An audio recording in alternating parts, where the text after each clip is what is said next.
¿Qué sabemos de la muerte? ¿Qué significa la palabra muerte? Estos días escuchaba a alguien decir, no sabemos nada de la muerte porque nadie volvió de la muerte. Bueno, sí hubo uno que volvió de la muerte. Pero es interesante porque ese que volvió de la muerte, más que de hablarnos de la muerte, nos habla de la vida. Ahora, ¿qué significa la palabra muerte? Déjeme decirle esto, estuve buscando algunas definiciones y me llamó la atención. La palabra muerte proviene de una palabra latina, de la palabra mors o mortis. Mors o mortis, que significa el término de la vida como consecuencia de la imposibilidad de un organismo de sostener la vida. Eso es muerte. El término, la culminación de la vida como consecuencia de que el organismo que sostiene la vida ya no la puede sostener más. Eso es muerte. Eso es muerte. Pero bíblicamente, ¿qué significa muerte? ¿Qué es muerte? Bueno, quiero decir lo siguiente, es interesante. Cuando Dios pone a Adán en el huerto del Edén y le da la instrucción de que debe trabajar la tierra, debe labrar la tierra, ¿no es cierto? También le da ciertas instrucciones respecto de su dieta alimenticia. Y él va a decir, de todos los árboles del huerto tú podrás comer, excepto de uno. Del árbol de la ciencia del bien y del mal. El día que tú comas de ese árbol, ciertamente morirás. Y avanza el relato, Génesis capítulo 3, nos encontramos con que Eva se entrevista o tiene una entrevista personal con Satanás, la serpiente antigua, ¿no es cierto? La serpiente desacredita la palabra de Dios, la desmiente, ¿no es cierto? Al punto de que Eva toma del fruto y come, y va y le ofrece a su marido, y su marido también toma del fruto y come, ¿no es cierto? Alguien dijo, creo que fue John MacArthur, que dijo que en el árbol de la ciencia del bien y el mal no había nada mágico, no había ninguna pócima mágica que hizo que el hombre muriese. No era lo mágico del árbol lo que iba a hacer morir al hombre, sino su obediencia o su desobediencia, que en definitiva es un pecado. Eso iba a hacer morir al hombre. Pero es interesante porque Dios le dice a Adán, el día que tú comieres de este árbol, ciertamente, ¿qué cosa? Pero cuando él come, ¿murió? ¿No?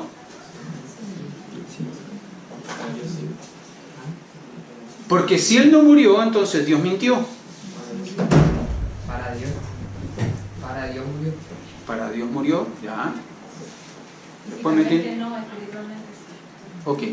Y eso es lo que necesitamos entender. Ahí está el esposo misionero, por eso. Necesitamos entender, hermano, ¿qué es muerte bíblicamente? Bíblicamente muerte es separación. Supongo que usted ha asistido a un funeral, ¿no? Y en los funerales suele suceder esto, dependiendo de la persona que muere, dependiendo de la condición de la persona que muere. Hay gente que se aferra a los ataúdes y no los deja ir al lugar que deben ir. Y lloran y se aferran, como que no quieren soltar eso, que ya no está. Esa vida que ya no está, no la quieren soltar. ¿Por qué? Porque esas personas entienden una cosa, se están separando de algo que no van a volver a ver. Bíblicamente la palabra muerte significa eso, separación. Y hay tres clases de muerte que nosotros podemos ver claramente en la Biblia. Una es la muerte física, que es la separación de la parte material del hombre, el cuerpo, con la parte inmaterial del hombre. Alma y espíritu. Bueno, si usted es tripartito, si usted cree que somos tripartitos, dirá que es cuerpo, alma y espíritu. Si usted cree que somos bipartitos, entonces dirá que es cuerpo y espíritu. Solamente. Ahora, la muerte física es la separación de la parte material del hombre con la parte inmaterial, ¿verdad? ¿Qué es la muerte espiritual entonces? Si entendemos que la muerte en la Biblia significa separación, ¿qué será entonces la muerte espiritual. ¿Separación eterna? No, eso no. Separarse de Dios. Ya. ¿Y qué se separa de Dios? Si es muerte espiritual. Espíritu. Es la separación de mi espíritu respecto del espíritu de Dios. Cuando el hombre come del fruto del árbol de la ciencia del bien y el mal en el huerto de Edén, lo que sucede en él es que se produce la muerte espiritual del hombre, de Adán. Y como consecuencia de esa muerte espiritual, esa muerte pasó a todos nosotros. Eso dice el libro de Romanos. Por eso que en Efesios, nosotros veíamos, Efesios capítulo 2, veíamos que nosotros estamos muertos espiritualmente, muertos en nuestros delitos y nuestros pecados, espiritualmente muertos, separados, desconectados de Dios, del Espíritu de Dios. Por eso que Dios sale a buscar al hombre y le pregunta al hombre: ¿dónde estás tú? Adán, ¿dónde estás tú? ¿Qué? ¿Dios no sabía dónde estaba? ¿Que Adán estaba jugando a la escondida con Dios y se escondió y Dios no lo podía ver? ¿Dios no sabía dónde estaba? Hermano, Dios siempre sabe todo. Recuerde esto: Dios sabe todo. Aún tus pecados más ocultos, Dios los conoce. Porque Él está ahí presente, observando, sintiendo pena y avergonzándose por lo que haces. Porque Dios lo sabe todo. Entonces, si Dios sabe todo, ¿por qué sale preguntando: Adán, ¿dónde estás tú? Porque es la primera mención, la primera noción que tenemos al hecho de que Dios siempre va a buscar al hombre para reconciliarse con él. Siempre. Era la oportunidad que Dios le daba a Adán de volver a ponerse a cuentas con Dios. Muerte física, muerte espiritual, muerte eterna. ¿Qué significa la muerte eterna? Es la muerte de aquel hombre que muere sin Cristo en su corazón, sin que Cristo haya cambiado su vida, y por lo tanto él tiene eterna condenación y va a quedar excluido, separado para siempre de la presencia de Dios en el infierno. Déjeme corregir algo. No es que queda excluido de la presencia de Dios, porque Dios aún en el infierno está presente, ¿no? Nos cuesta entender eso, pero Dios aún en el infierno está presente, porque Él está en todo lugar. Pero lógicamente en el infierno el hombre que muere sin Cristo no disfruta de la presencia de Dios. Disfruta, que así se pudiese decir, sufre el juicio de Dios. Eso sí, sufre el juicio de Dios. Con esto en mente, entonces podemos entender que Adán, cuando come del fruto del árbol de la ciencia, del bien y del mal, muere espiritualmente y comienza su proceso paulatino de muerte física. Porque como les dije recién, todo hombre que nace, desde el momento que da su primer grito, su primer llanto, comienza paulatinamente a morir. Comienza paulatinamente a morir. ¿Por qué estoy hablando de esto? Bueno, porque en estos días de Semana Santa, nosotros lo que hacemos es recordar, entre otras cosas, la crucifixión y muerte de nuestro Señor Jesucristo. Nosotros durante estos días estamos recordando ese proceso de crucifixión y muerte de nuestro Señor Jesucristo. Ahora, déjeme hacerle una pregunta. ¿Qué tiene de especial la muerte de Cristo? ¿Qué tiene de especial la crucifixión de un hombre que casi 2000 años después le seguimos recordando año tras año? ¿Qué hace que la crucifixión de Cristo, la muerte de Cristo en la cruz, sea tan significativa? Mire, desde que el mundo fue fundado hasta este día, miles de millones han muerto. Bajo el Imperio Romano, miles fueron crucificados. ¿Qué tiene de especial entonces la muerte de un hombre en una cruz? ¿Qué hace de especial que la muerte de Cristo sea tan significativa? Yo no sé si usted sabía, pero solamente 6 millones de judíos murieron a manos a manos de los nazis bajo el gobierno de Adolfo Hitler en la Segunda Guerra Mundial. 6 millones de judíos. Hasta hace 2 años atrás, en el año 2016, se estableció que en el mundo nacían diariamente 371.520 personas y morían 213.120 personas diariamente. Diariamente. Eso equivale a que en un año, en el año 2016, murieron 77.788.800 personas en el mundo entero. ¿Qué es la vida de un hombre al lado de casi 78 millones de personas? ¿Qué es? La verdad, que humanamente hablando, nada. Pero la verdad también es que divinamente hablando, lo es todo. Humanamente hablando, la muerte de un hombre es nada. Pero divinamente hablando, la muerte de Cristo lo es todo. Quiero con ustedes considerar algunos testimonios que nos demuestran cómo Jesús el hombre, Cristo el Dios, sí es significativo. La muerte de Jesús el hombre, Cristo el Dios, sí fue significativa para nuestras vidas. Y para eso, déjenme mostrarle algunos testimonios. El primer testimonio que necesito mostrarles es el testimonio de su causa. Me llamó la atención que cuando hicieron esta cruz, pusieron sobre la cruz la causa del por qué Cristo fue crucificado. La razón. Mire conmigo, por favor, algunos versículos. Mateo capítulo 27, verso 37. Dice lo siguiente: y pusieron sobre su cabeza su causa escrita, esto es, Jesús, el Rey de los judíos.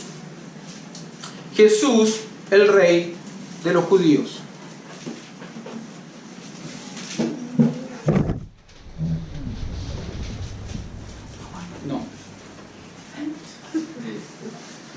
Lucas capítulo 23, verso 38 dice: había también sobre él un título escrito en letras griegas, latinas y hebreas: este es el Rey de los judíos.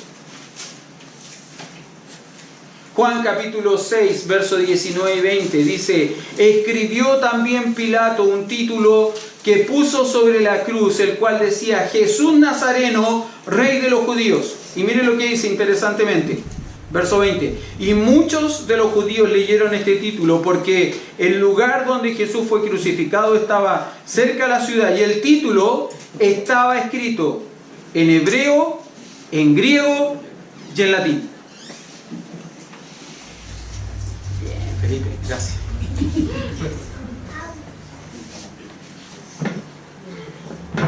El título estaba escrito en hebreo, en griego y en latín. Note cómo es interesante, pero Pilato ordena poner el título de la causa por la cual Cristo fue crucificado. ¿Y cuál es la causa? Básicamente, ¿cuál es la causa?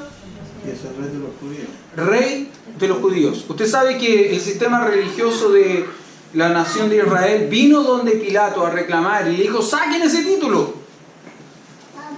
Y Pilato dijo: ya está puesto, no lo vamos a sacar. ¿Por qué el sistema religioso vino a reclamar sobre el título? ¿Por qué es tan significativo el título? Porque ellos no lo reconocían. Porque el sistema religioso no lo reconoce como rey, ¿verdad? Pero ¿qué significaba el hecho de que él fuese el rey de los judíos? Que fue un reconocimiento tácito de parte de la autoridad romana de quién era Jesús, el Mesías prometido a la nación de Israel. Rey de los judíos, el Mesías prometido, el Rey prometido a la nación, estaba muriendo sobre una cruz. Ahora es interesante porque les leí dos relatos. donde se menciona que el título no solo estaba escrito en hebreo, también estaba escrito en griego y en latín. Hebreo era el idioma del pueblo.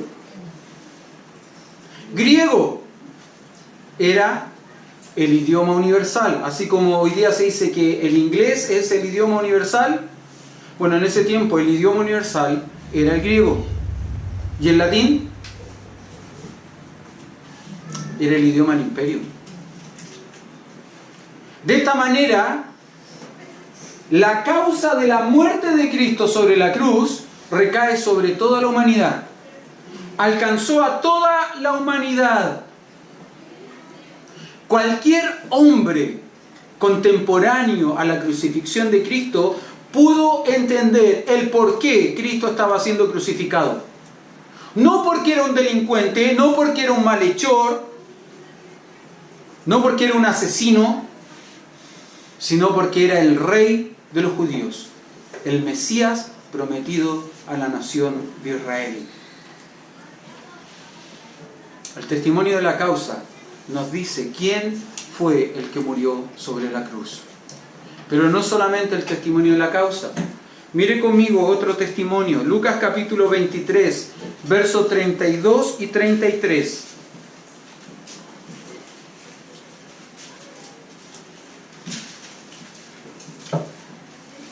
Lucas 23, 32 y 33.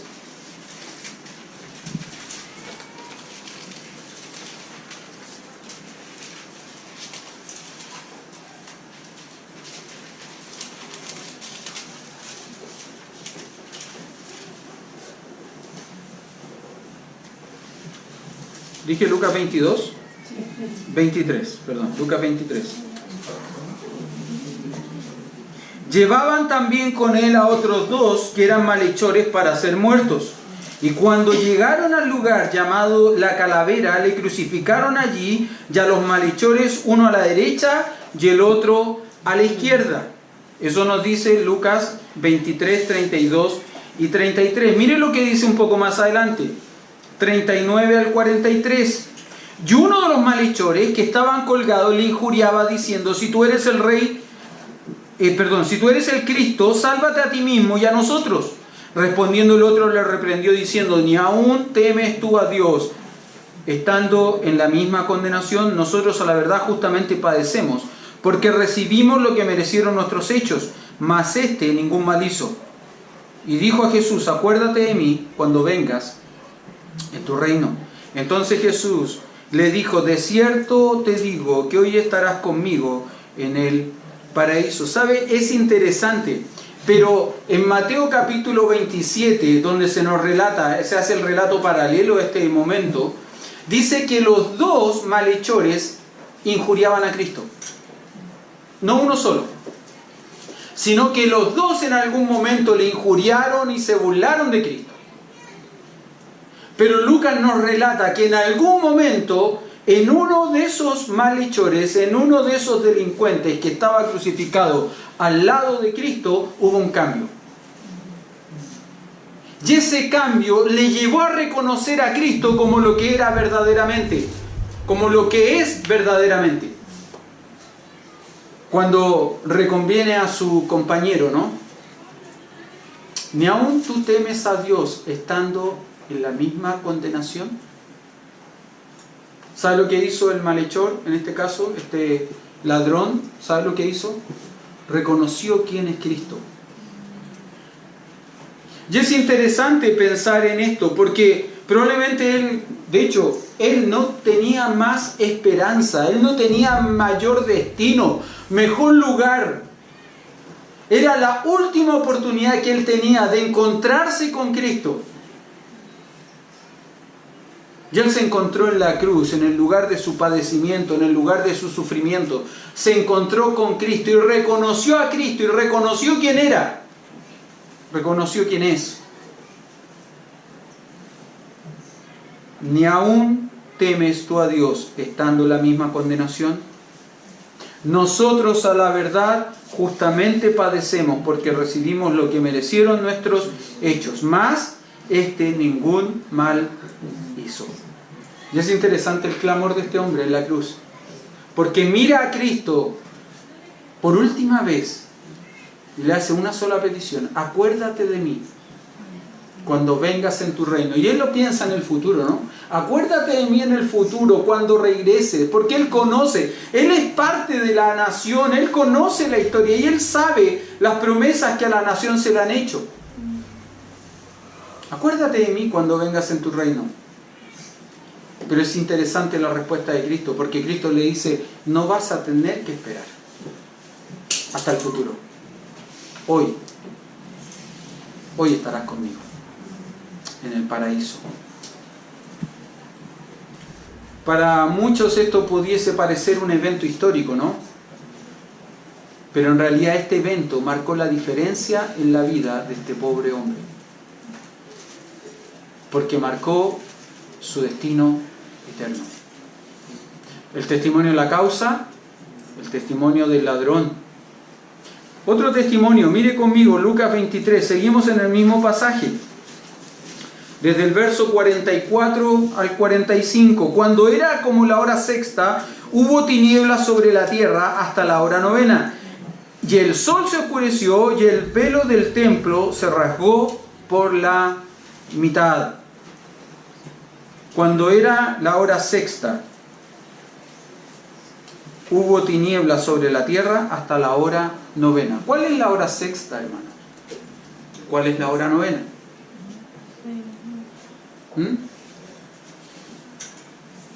¿Sabe o no sabe?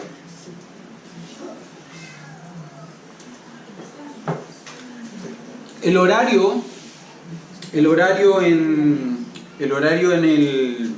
la costumbre judía se empezaba a contar desde que el sol se levantaba. Y eso más o menos sucedía a las 6 de la mañana. Por lo tanto, a las 6 de la mañana era la primera hora. Y ahí usted sigue. Primera, segunda, tercera. Por lo tanto, la hora sexta, ¿qué hora sería? A las 12, mediodía. ¿Y la hora novena? 3 de la tarde. ¿Es normal que entre las 2 y las 3 de la tarde haya tinieblas? No. ¿Hay oscuridad? No, no es normal. Muy por el contrario, en ese horario el sol está en lo más alto del cielo. Y aún alguien podría decir: es que se nubló, pastor. No, no se nubló, aquí habla de tinieblas. Cuando habla de tinieblas es que no se lograba ver. Había oscuridad total. Oscuridad total. Alguien me podría decir: pastor, es que hubo un eclipse solar. No. Le voy a explicar por qué no. Porque recuerde, ¿qué fiesta se está celebrando en medio o en el periodo de la crucifixión? La Pascua, ¿no es cierto? Bueno, de acuerdo con el calendario judío, la Pascua, entre otras cosas, se celebraba en días de luna llena. Lo que astronómicamente hace imposible un eclipse solar. Un día de luna llena es imposible que haya un eclipse solar. ¿Sabe qué testimonio hay aquí? El testimonio de la naturaleza. La Biblia nos enseña que los cielos cuentan la gloria de Dios y el firmamento anuncia la obra de sus manos. La naturaleza, la creación, da testimonio de su creador. Y el día que Cristo, el creador de todas las cosas, el sustentador de todas las cosas, murió en una cruz, ¿sabe lo que hizo la naturaleza? Se oscureció. El testimonio de la causa, el testimonio del ladrón, el testimonio de la naturaleza.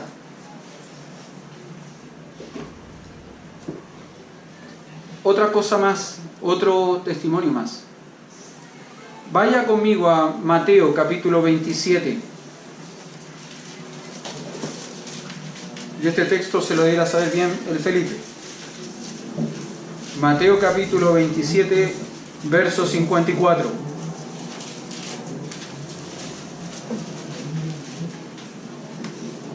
El centurión y los que estaban con él, guardando a Jesús, visto el terremoto y las cosas que habían sido hechas, temieron en gran manera y dijeron verdaderamente, este era Hijo de Dios. ¿Viste que te lo tenías que hacer tú? ¿Sí? Marcos 15:39, y el centurión que estaba frente a él, viendo que después de clamar había expirado, así dijo, verdaderamente este hombre era Hijo de Dios. Déjeme decirle una cosa, un soldado romano, un centurión romano, era una verdadera máquina de guerra. Era un hombre que estaba acostumbrado a la muerte, al sufrimiento, a la violencia. No era alguien que se iba a conmover con facilidad, no era alguien a quien sus emociones iban a traicionar, no. Ellos si tenían que matar, mataban y les daba lo mismo a quien tenían que matar. Fuese hombre, mujer, anciano o niño. Si ellos tenían que matar, mataban. Pero es interesante porque este hombre, curtido en la guerra, curtido en la violencia, curtido en la muerte, a los pies de la cruz de Cristo, hace esta declaración, ¿no? Verdaderamente este hombre era Hijo de Dios. Ahora, nosotros a veces no entendemos bien qué significa bíblicamente ser hijo de Dios. Pero bíblicamente ser hijo de era lo mismo que ser, o lo mismo que igual a. Decir este hombre era hijo de Dios era decir este hombre es o era Dios. Y este hombre, este guardia, este centurión a los pies de la cruz de Cristo, ¿sabe lo que hace? Reconoce quién es Cristo, Dios. Primero Pilato en la causa, este es el rey de los judíos. Segundo, el ladrón en la cruz, ni aún temes tú a Dios estando en su misma condición. Tercero, la creación oscureciéndose, temblando la tierra, rasgando el velo del templo. La creación dando testimonio de su creador, reconociendo que moría el creador. El centurión dando testimonio diciendo verdaderamente este hombre era Hijo de Dios. Por último, Lucas capítulo 24. Lucas capítulo 24.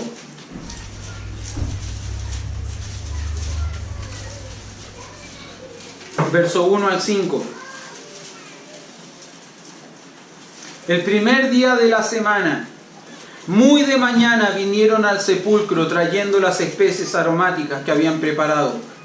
Y algunas otras mujeres con ellas, y hallaron removida la piedra del sepulcro, y entrando no hallaron el cuerpo del Señor Jesús. Aconteció que estando ellas perplejas por esto, he aquí se pararon junto a ellas dos varones con vestiduras resplandecientes, y como tuvieron temor y bajaron el rostro a tierra, le dijeron: ¿por qué buscáis entre los muertos a quién? Al que vive. Quinto, ¿no? La causa, el ladrón de la cruz, la creación, el centurión, quinto. ¿Sabe quién más da testimonio de que quien estaba muriendo en la cruz no era cualquier persona? La tumba que le guarda. ¿Sabe por qué? Porque la tumba no le pudo retener.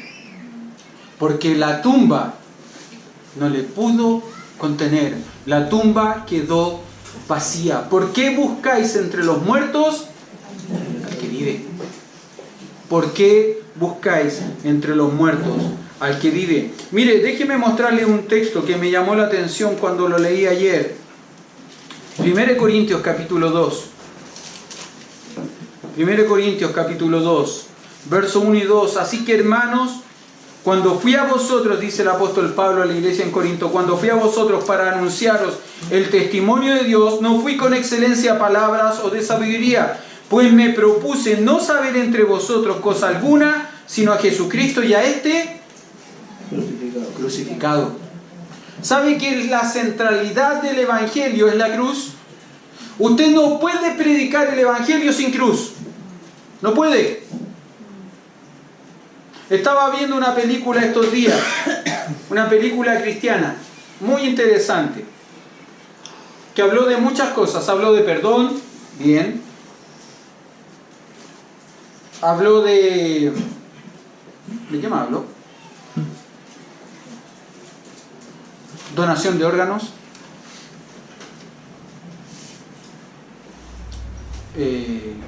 Básicamente la historia es esta. El hijo de un pastor muere atropellado a manos de una adolescente que conduce un vehículo y mientras conduce está chateando. Y como va descuidada, atropella al muchacho y el muchacho muere. Un niño pequeño, un niño de unos 8 años.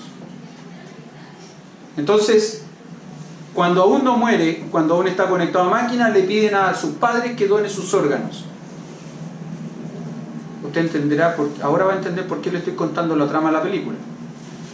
Bueno, ellos donan los órganos a una señorita, a una adolescente. Hasta ahí todo bien. Hasta que en algún momento el pastor, cuando es constituido pastor principal de la iglesia donde él pastorea, decide invitar a la mujer, a la adolescente que atropella a su hijo y la perdona públicamente. Lindo, ¿no? ¿Y sabe lo que le dice? Así como yo te perdono, Dios te perdona. ¿Quieres recibir el perdón de Dios? Ora conmigo. Entonces la niña ora. Y todo el mundo feliz porque la niña ahora entonces se convirtió, ¿no? Ahora es una hija de Dios. Solo un detalle. En toda la película, ¿de qué nos habló? De la cruz. Nunca se mencionó la cruz. Se mostró como un evento decorativo. Dentro del templo la cruz estaba presente. En la tumba la cruz estaba presente. El elemento decorativo. Nunca se habló de la cruz. Usted no puede predicar el evangelio sin cruz. Pablo cuando le predica, cuando le habla a la iglesia ahí en Corinto, le dice, me propuse predicarle a ustedes a Cristo, pero a Cristo ¿cómo? Crucificado. En 1 Corintios capítulo 15, versos 2 y 3 creo que es, no, 3 y 4, porque primeramente os he enseñado lo que asimismo recibí, que Cristo murió por nuestros pecados conforme a las Escrituras, y que fue sepultado y que resucitó al tercer día conforme a las Escrituras. La centralidad del Evangelio está en la cruz. Pero ¿sabe qué? Lo que le da sustento, soporte a su fe, ¿sabe qué es? La resurrección. La resurrección. El mismo apóstol Pablo en 1 Corintios capítulo 15, verso 14, y si Cristo no resucitó, vana es entonces nuestra predicación, vana también es nuestra fe. Si Cristo no resucitó, hermano, nosotros estamos aquí hoy día perdiendo el tiempo. Esa es la verdad. 1 Corintios 15, 17, y si Cristo no resucitó, vuestra fe es vana, aún estáis en vuestros pecados. Aún estáis en vuestros pecados. Y dice el apóstol Pablo, en otro texto aquí, que si Cristo no resucitó, nosotros somos dignos de lástima por parte del mundo. Porque creemos en algo ilusorio. ¿Sabe lo que marcó la diferencia, lo que marca la diferencia entre la muerte de Cristo y la muerte de cualquier otra persona? Es su resurrección. Usted puede ir a la tumba de Mahoma y la encontrará. Y si empiezan a buscar, algo encontrarán de Mahoma. Si van a la tumba de Buda, la misma cosa. A la de Confucio, la misma cosa. A la de líderes políticos, la misma cosa. Van a encontrar sus restos en ese lugar. Usted va a la tumba de Cristo y ¿sabe lo que encuentra? Nada. Está vacía. Está vacía. Y eso es lo que marca la diferencia. Por eso que la muerte de Cristo, de un hombre sobre una cruz, es tan significativa. Es tan especial, casi después de 2000 años la seguimos recordando todos los años.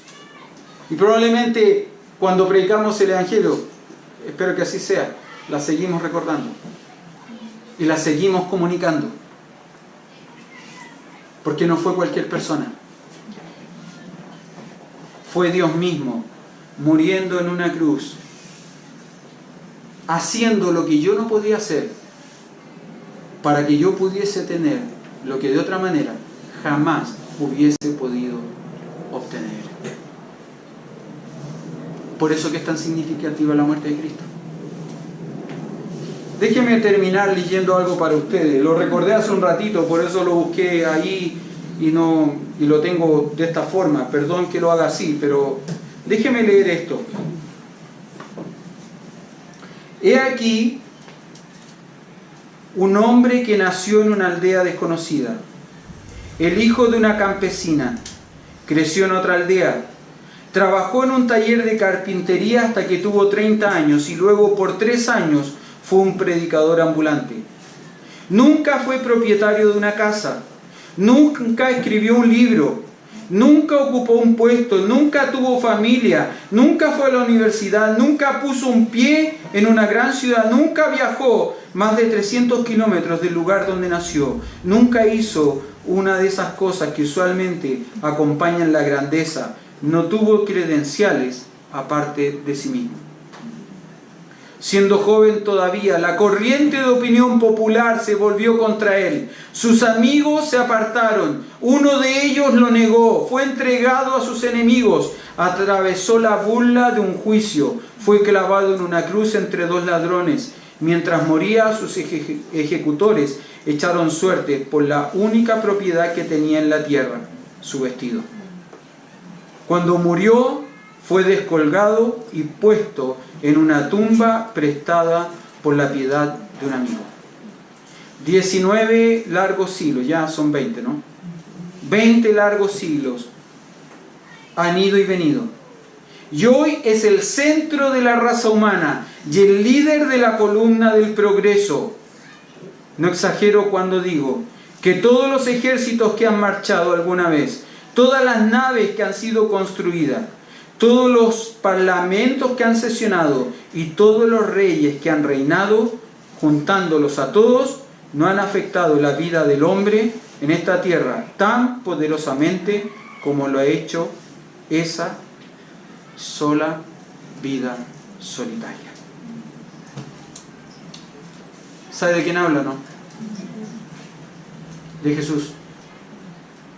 Mi Cristo. El que murió en una cruz para marcar la diferencia. ¿Sabe por qué es especial, no? Porque fue Jesús el hombre, el Cristo Dios. No lo entendemos. Nos cuesta entender cómo fue 100% hombre y 100% Dios. Nos cuesta entender. Pero por fe lo aceptamos. Por fe lo creemos. Por esa fe, Él ha marcado la diferencia en nuestras vidas. No sé usted, pero yo estoy seguro de algo. Si yo muero hoy, yo voy a disfrutar de todas sus promesas. No sé usted. ¿Qué pasa con usted si muere hoy? ¿Dónde va? ¿Va a sufrir el castigo eterno que merecen sus pecados? ¿O va a disfrutar de las promesas que obtuvieron o que usted puede obtener por el perdón de sus pecados que le compró Cristo en la cruz? ¿Quién es la persona que murió en la cruz hace casi 2000 años para usted? ¿Es un hombre más? ¿Es un líder más? ¿Es el fundador de una religión más? ¿O es verdaderamente el Hijo de Dios que vino a morir para darnos perdón y vida eterna? ¿Quién es para usted? Hemos visto 5 testimonios. La causa, el ladrón, la naturaleza, el centurión y la tumba vacía. ¿Qué testimonio más necesita usted para creer en Jesucristo como el Salvador de su vida? Vamos a orar y terminamos, ¿sí? Querido Padre Celestial, gracias te damos en este día.